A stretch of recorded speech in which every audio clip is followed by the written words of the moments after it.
उत्तराखंड में आज भी बारिश का असर रहने वाला है। देहरादून में आज भी भारी बारिश का अलर्ट है। बारिश के हालात को देखते हुए राजधानी देहरादून में आज 12वीं तक के सारे स्कूल बंद कर दिए गए हैं। आंगनबाड़ी केंद्र भी आज बंद रहेंगे। वहीं पहाड़ी जिलों में बारिश के हालात रहेंगे। पिथौरागढ़, बागेश्वर, चमोली में भी भारी बारिश का अलर्ट जारी किया गया है। पिथौरागढ़ में भी आज 12वीं तक के सभी स्कूल एहतियात के तौर पर बंद रहेंगे। तो कई जिलों में बारिश का अलर्ट मौसम विभाग ने जारी किया है। देहरादून, पिथौरागढ़ में आज स्कूल बंद रहेंगे। हम आपको बता दें कि कई ऐसे जिले हैं जहां पर अलर्ट जारी किया गया है और इसी अलर्ट को लेकर प्रशासन ने एहतियात के तौर पर स्कूलों को बंद रखा है। साथ ही लोगों से भी उन्होंने कहा है कि अगर जरूरत हो तभी बाहर निकले। कई जिलों में बारिश का अलर्ट है और खास तौर पर जो नदियों के किनारे का इलाका है वहां पर भी लोगों को सतर्क रहने के लिए कहा गया है।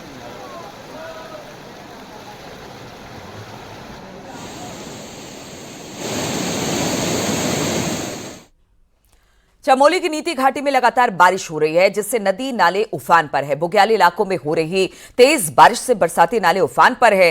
तोलमा नाले के अचानक उफान पर आने से आसपास के गांव के लोगों में इस वक्त दहशत है। तेलमा गांव नाले के उफान पर आने से सुराई ठोटा क्षेत्र को लगातार खतरा बना हुआ है। तस्वीरें आप देख सकते हैं। लोगों को ये तस्वीरें डरा रही हैं। जो लोग वहां पर रहते हैं उनके लिए इस वक्त संकट की घड़ी है। कई गांव इस वक्त दहशत में है। बताया जा रहा है कि जो तोलमा नाला है उसमें अचानक उफान आ गया, जिससे आसपास के गांव में इस वक्त दहशत का माहौल है। तोलमा नाले के उफान पर आने से सुराई ठोटा क्षेत्र को लगातार खतरा बन रहा है।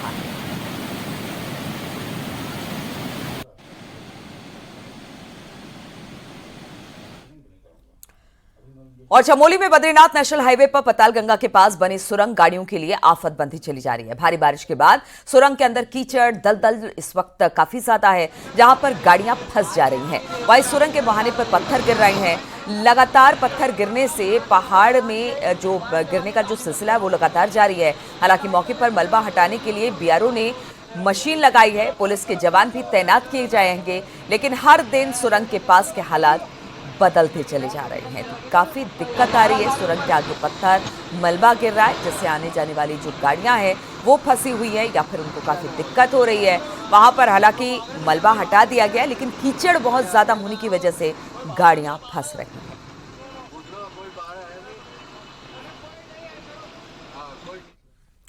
और बद्रीनाथ नेशनल हाईवे पर गुलाब कोठी बाजार से आवाजाही खतरनाक बनी हुई है। पंगनू गांव में मलबा और बरसाती नाले के उफान पर आने से पूरा बरसाती नाला सड़क पर बह रहा है। वहीं पहाड़ों से आ रहा मलबा भी सड़क पर जमा हो गया है, जिसकी वजह से गाड़ियों की आवाजाही खतरनाक बनी हुई है। वहीं लगातार हो रही बारिश से पहाड़ों में जनजीवन भी अस्त व्यस्त हो चुका है।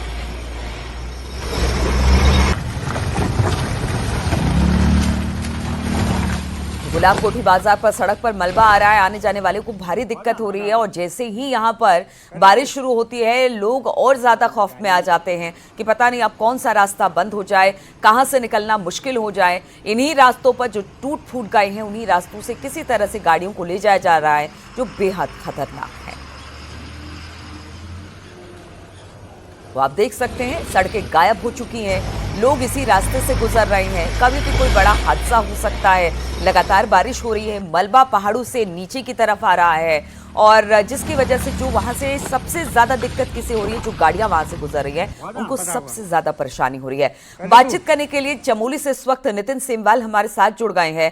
नितिन, लगातार स्थिति खराब होती चली जा रही है। चमोली में कई ऐसी जगह है जहां पर इस वक्त लैंडस्लाइड की वजह से सड़कें बिल्कुल टूट चुकी हैं। कहीं पर खोला जा रहा है, कहीं पर खुल चुका है, लेकिन अभी भी वहां पर स्थिति ऐसी है कि लोगों को आवाजाही में दिक्कत हो रही है। भारी बरसात का भी अलर्ट जारी कर दिया गया है। अब इसे लेकर प्रशासन किस तरह से अलर्ट मोड पर है? जी, अगर चमोली में सड़क की बात करें तो पीपल कोठी से लेकर और जोशीमठ तक का जो सफर है लगभग 40 से 45 किलोमीटर का, वो बहुत ही ज्यादा खतरनाक और जानलेवा बना हुआ है। अगर हम गुलाब कोठी की बात करें तो लगभग 80 मीटर तक जो सड़क है उस पर पूरा मलबा जमा हुआ है और पूरा बरसाती जो नाला है वो पूरा सड़क पर बह रहा है, जिससे यहाँ पे जो चारों धाम के जो यात्री हैं उनके वाहन किस तरीके से चल रहे हैं ये तस्वीरों में आप देख सकते हैं। इसके अलावा जिस तरीके से लगातार मौसम विभाग का जो अलर्ट आ रहा है उससे कहीं ना कहीं प्रशासन की भी चिंता बनी हुई है, क्योंकि सड़क मार्ग अगर बाधित हो गया तो समस्याएं और बढ़ जाएगी। हालांकि प्रशासन का कहना है कि मौके पर मशीनें लगाई गई हैं, चाहे गुलाब कोठी हो या पाताल गंगा हो या पागल नाला हो या पीपल कोठी के पास के जितने भी क्षेत्र हैं वहां पे मशीनें तैनात है। लेकिन बारिश लगातार हो रही है और बारिश जो रात को हो रही है उससे कहीं ना कहीं जो सड़क मार्ग है वो बाधित हो रहे हैं। और मौसम विभाग के अलर्ट को देखते हुए जो प्रशासन है उसने तहसील प्रशासन को अलर्ट मोड पर रखा गया, एसडीआरएफ एनडीआरएफ की टीम को भी अलर्ट मोड पर रखा गया है।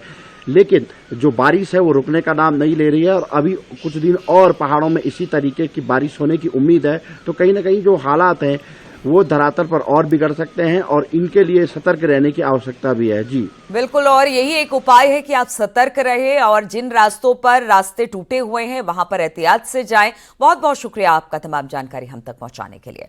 और पिथौरागढ़ के बंगापानी तहसील में बारिश का तांडव जारी है। यहां पर मंदाकिनी नदी का बहाव लगातार बढ़ता चला जा रहा है, जिसकी वजह से नदी के किनारे इलाकों में कटाव तेज होने लगा है।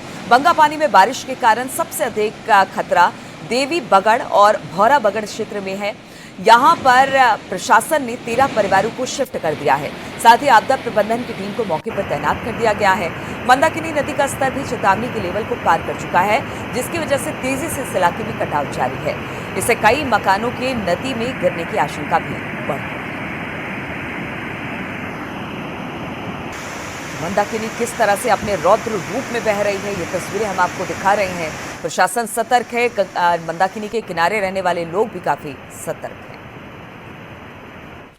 विकासनगर में शिमला बाईपास रोड पर कई जगह पर रपटे में पानी आने की वजह से आवाजाही बाधित हुई है। यहां पर रामगढ़ और सिहनीवाला के बीच एक रपटे में आए पानी के तेज बहाव के चलते लोगों को काफी दिक्कत हुई।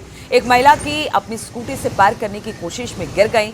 गनीमत ये रही कि वहां पर मौजूद लोगों ने महिलाओं और उसकी स्कूटी को वहां से निकाल दिया। वो गिर गई।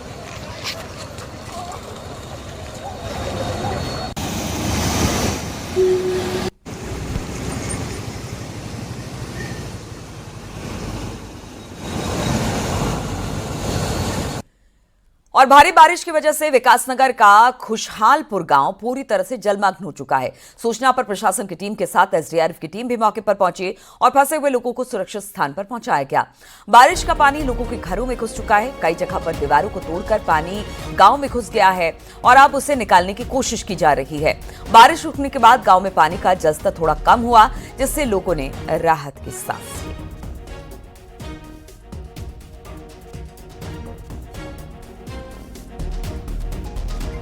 और नैनीताल में भीषण सड़क हादसा हुआ। कालाढूंगी नैनीताल सड़क में मंगोली के पास 2 कारों में आमने सामने की टक्कर हो गई। हादसे में एक शख्स की मौत हो गई, जबकि 3 लोग इस वक्त घायल हैं। सड़क हादसे की सूचना के बाद मंगोली चौकी पुलिस चौकी पर पहुंची और सभी को कालाढूंगी अस्पताल में जो घायल थे उनको एडमिट कराया गया। तस्वीरें आप देख सकते हैं, 2 गाड़ियों की कितनी जबरदस्त टक्कर हुई। इसमें एक व्यक्ति की मौत हो गई है, 3 लोग घायल हैं। घायलों को कालाढूंगी अस्पताल में एडमिट करा दिया गया है।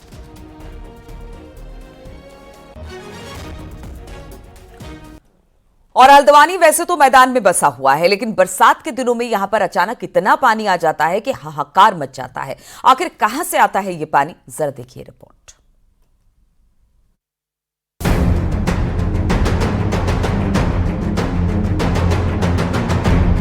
हिमालय की सुंदर शिवलिक पहाड़ियों के नीचे बसा है ये कुमाऊं का सबसे बड़ा शहर हल्द्वानी। लेकिन मॉनसून की बारिश इस शहर के लिए मुसीबत लेकर आई है। शहर से सटे इन इलाकों में हो रही बारिश से यहाँ की नदी नाले उफान पर है। विशेष तौर पर कलसिया, सकरिया और देवखड़ी नाला ये ऐसा रुद्र रूप लेते हैं जिसकी आम दिनों में कल्पना भी नहीं की जाती। सर ये 15 मिनट की बारिश में इतना पानी आया यहाँ पर कि ये लिंटर से ऊपर उछल रहा था पानी। ये सब लोगों को, बच्चों को, औरतों को घरों में से खींच के ऊपर लिंटरों के द्वारा निकाला हमने, पकड़ के। और ये इतना पानी आया सर, ये इतना पानी आज तक नहीं आया। सारे घरों, पूरा बद्रीपुरा मोहल्ले में पूरा पानी भर रखा है सर। दरअसल हिमालय की शिवलिक पहाड़ियों से घिरे होने के कारण काठ गोदाम और हल्द्वानी के इलाके में मॉनसून एक्टिविटी बहुत ज्यादा देखी जाती है। अक्सर इन पहाड़ों पर हो रही बारिश का अनुमान हल्द्वानी के मैदानी इलाकों में रह रहे लोगों को नहीं हो पाता और यही इन लोगों के लिए मुसीबत बनता है। काठगोदाम के ऊपर जितने भी पहाड़ हैं, अगर वहाँ पर बहुत कम ड्यूरेशन में अगर हैवी रेनफॉल होता है तो बिना पूर्व सूचना के और बिना अनुमान के काफ़ी मात्रा में इन नालों में पानी आ जाता है और ये जो नाले हैं, नहरें हैं, ये हमारे टाउन के बीच से होके गुजरते हैं। इसके चारों तरफ काफ़ी हैबिटेशन है।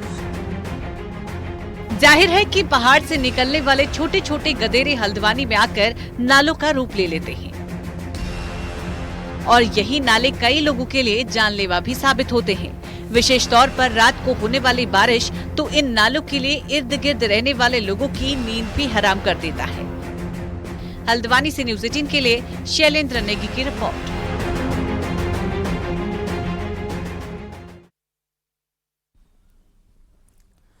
और हरिद्वार में कावड़ यात्रा की धूम है। जल लेने के लिए हजारों कावड़िए पहुंच रहे हैं। बोल बम के जयकारों से धर्म नगरी इस वक्त गुंजयमान है। वहीं 27 जुलाई से डाक कावड़ का दौर शुरू होगा।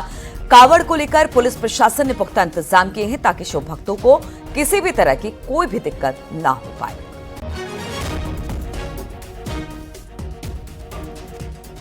तो 27 जुलाई से डाक कावड़ का दौर शुरू होने वाला है और इसे लेकर प्रशासन पूरी तरह से मुस्तैद है।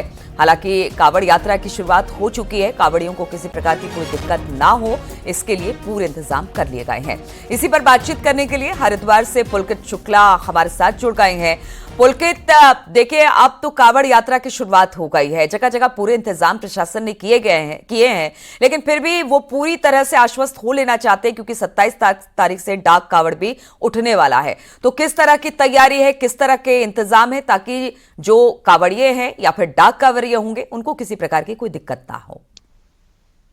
जी, पुलिस और प्रशासन के इंतजामों की अगर बात करें तो पुख्ता तौर पर इंतजाम किए गए हैं। अधिकारियों की ओर से पिछले लगभग 1 महीने से ये कसरतें की जा रही थी, बैठकों के दौर जारी थे, स्थलीय निरीक्षण किए जा रहे थे कि कांवड़िए जो है वो पिछले साल के जो आंकड़े हैं 3.5 करोड़ के जो आंकड़े प्रशासन की ओर से बताए गए थे कि पिछले साल हरिद्वार यात्रा करने के लिए कांवड़िए पहुंचे थे, तो इससे भी ज्यादा इस बार कांवड़िए आएंगे, इस तरह का अनुमान जताया गया। और ऐसा जो शुरुआती जो चरण है उसमें देखने के लिए मिल भी रहा है क्योंकि जो विधिवत रूप से जो कांवड़ मेले की शुरुआत है वो कल सोमवार से हुई है, लेकिन देखा जा रहा है कि पिछले लगभग 1 सप्ताह से, पिछले लगभग 10 दिनों से जो हरिद्वार में जो कांवड़ियों का रेला है वो लगातार चल रहा था और लगातार ये कांवड़ियों का रेला जो है लगातार उसकी संख्या जो है बढ़ रही थी। अभी जो है वो पैदल कांवड़ चल रही है और उसमें सबसे ज्यादा जो कलश कांवड़ है, तस्वीरों में जिस तरह से हम देख रहे हैं कि बहुत ज्यादा जो भारी कांवड़ होती है 50 लीटर, 70 लीटर, 80 लीटर जो गंगा जल लेकर जाने वाले जो कांवड़िए हैं, जो कम उम्र के जो युवक है वो उस कांवड़ को लेकर जाते हैं और हरिद्वार से गंगा जल भरते हैं हर की पैड़ी से और तब वो अपने अपने स्थानों को जाते हैं। तो इस तरह की कांवड़ सबसे ज्यादा चल रही है। ये ट्रेंड इस बार देखा गया है कि जो कलश कांवड़ है उसका ट्रेंड बहुत ज्यादा बड़ा है क्योंकि आज से पंचकों की शुरुआत हो गई है और पंचकों में जो शुभ कार्य है उसको शुरुआत नहीं की जाती है, जो इसलिए इस तरह की मान्यता है कि जो नया जो गंगा जल जो भरकर जो यात्रा शुरू की जाती है तो यात्रा शुरू करने में कई लोग जो है वो कतराते हैं, इसलिए आज से थोड़ी धीमी यात्रा पड़ सकती है 5 दिनों के लिए क्योंकि 5 दिन तक पंचक चलते हैं और आज से 27 जुलाई तक पंचक जारी रहेंगे। 27 जुलाई के बाद क्योंकि जो महाशिवरात्रि का जो समय है वो काफी कम रह जाएगा, 3 से 4 दिन बचेंगे और 3 से 4 दिन जो है वो पूरी तरह से वो पूरा चरम काल होगा इस कांवड़ यात्रा के लिए। और 27 से 28 जुलाई से जो डाक कांवड़ है उसका डाक कांवड़ का दौर भी शुरू हो जाएगा। तो पूरी तरह से जो कांवड़ यात्रा है वो उसकी धूम इस वक्त यहाँ हरिद्वार में देखी जा रही है। पंचकों के दौरान बोले के नारों के साथ कांवड़िए निकल गए हैं और प्रशासन ने भी पूरी तरह से इंतजाम कर लिया है ताकि किसी तरह की कोई दिक्कत इन कांवड़ियों को ना हो। बहुत बहुत शुक्रिया आपका पुलकित जानकारी देने के लिए। बात उत्तरकाशी की करते हैं तो उत्तरकाशी के गंगोत्री धाम में गंगा जल लेने बड़ी संख्या में कांवड़ यात्री पहुंच रहे हैं। गंगोत्री हाईवे पर कई जगह लैंडस्लाइड के हालात बने हैं, लेकिन इन सबके बीच कांवड़ यात्री भी जान जोखिम में डालकर भोले के जयकारों के साथ कांवड़ यात्रा उठा रहे हैं। वहीं गौमुख से कांवड़ यात्री अभी गंगा जल नहीं भर सकेंगे, जिसकी वजह से गौमुख में पड़ने वाले सभी नालों का जलस्तर काफी बढ़ गया है। पानी के तेज उफान में एक लकड़ी की पुलिया तक बह गई है, जिसे बनाने का काम इस वक्त हो रहा है। मौसम का साथ न मिलने के कारण गंगोत्री नेशनल पार्क के कर्मचारियों को काफी दिक्कत हो रही है। हालात सामान्य होने के बाद गौमुख ट्रैक को खोला जा सकेगा।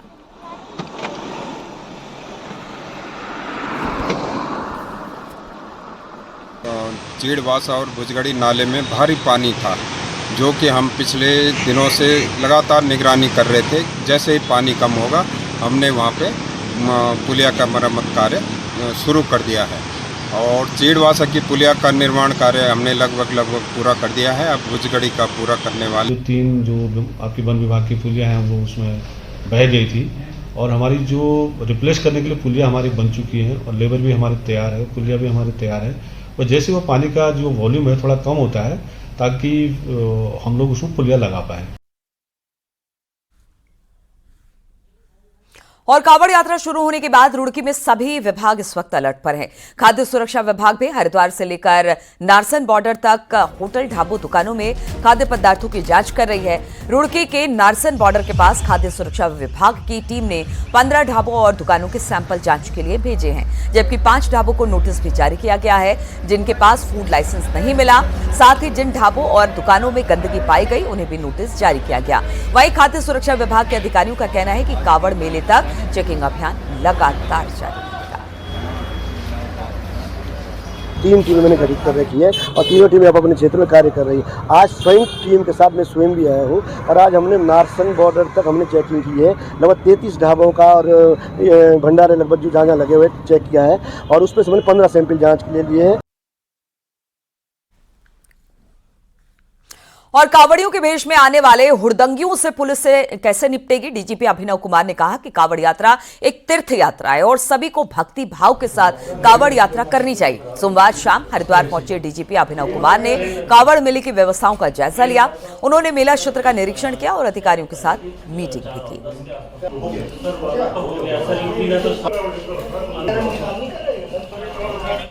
अच्छी भावना के साथ ही आते हैं, तीर्थ की भावना के साथ, सही भाव के साथ आते हैं।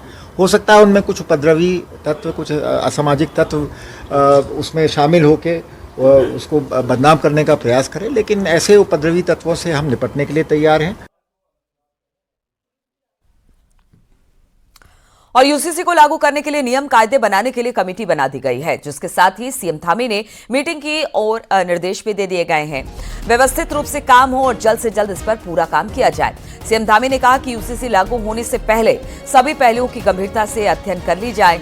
वहीं कमेटी के शत्रुघ्न सिंह ने जानकारी दी कि इस संबंध में 3 उप समितियों का गठन किया गया है। नियमों की रूपरेखा तैयार करने में, नियमों आसानी से नियम लागू हो और क्षमता विकास के लिए ट्रेनिंग देने वाली 3 उप समितियां हैं। 30 सितंबर को ये अपनी रिपोर्ट दे देंगी। वहीं सीएम धामी ने कहा कि राज्य स्थापना दिवस से यूसीसी लागू करने की कोशिश की जा रही है, इसलिए इतनी त्वरित गति से इस पर काम किया जा रहा है। सभी विभाग अपने समय पर यूसीसी कमेटी को अपना सहयोग दें और जल्दी से जल्दी जो हमने समय सीमा रखी है उस समय सीमा में ये एक्ट प्रदेश के अंदर लागू हो जाए, उसके लिए आज बैठक हुई है और हमने अधिकतम अक्टूबर माह में और राज्य स्थापना दिवस से पहले उसको लागू करने की दिशा में आज चर्चा हुई है और सभी ने ये आशा व्यक्त करी है कि सभी लोग अपना अपना काम तय समय पर पूरा कर लें। बागेश्वर धाम के पीठाधीश्वर धीरेन्द्र कृष्ण शास्त्री ने हाल ही में लिए गए कुछ फैसलों के लिए सीएम धामी की तारीफ की। धीरेन्द्र शास्त्री ने कहा कि सीएम धामी अच्छा काम कर रहे हैं। उत्तराखंड सरकार के मुख्यमंत्री बागेश्वर हनुमान जी के बड़े ही प्यारे श्री पुष्कर सिंह धामी जी के द्वारा हमको सूचना मिली, एक बहुत सुंदर निर्णय लिया गया। निश्चित रूप से यह सराहनीय है। प्रत्येक विश्वविद्यालयों में हिंदू शिक्षा केंद्र खोलने का जो निर्णय लिया, ये बहुत प्यारा निर्णय है।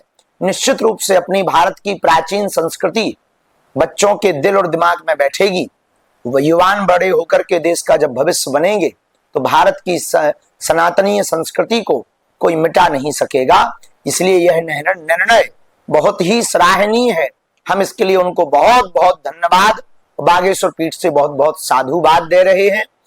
और दूसरा निर्णय जो चारों धामों को लेकर के कि किसी भी प्रकार का ट्रस्ट या संस्था या इस नाम से नहीं खोला जाएगा, ये भी बहुत अच्छा निर्णय है। इससे लोग दिग्भ्रमित नहीं होंगे, मनमुखी नहीं चलेंगे।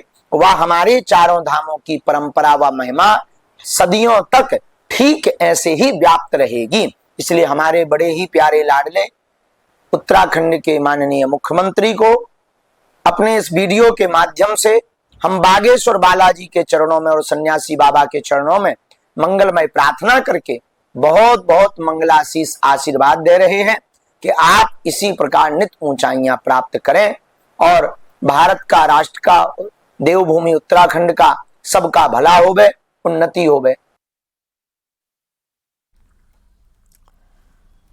और अगर आपको कहीं एक सांप दिख जाए तो अच्छे खासे आदमी की भी हालत खराब हो जाती है। अगर आपको एक साथ 26 सांप दिख जाए, विकासनगर के ढकरानी गांव के निर्माणाधीन मकान में काम कर रहे मजदूरों को एक कोने में अचानक सांपों का झुंड दिखाई दिया। सूचना पर मौके पर पहुंची वन विभाग की टीम ने इन सभी सांपों का सकुशल रेस्क्यू किया। ये सभी सांप खतरनाक जहरीले सांप रसेल वाइपर के बच्चे हैं। रसेल वाइपर सांप अंडे न देकर बच्चे देता है और अब इन सभी का रेस्क्यू कर लिया। कितना करीब बैठा है इनके, शायद इन्हें डर नहीं लगता।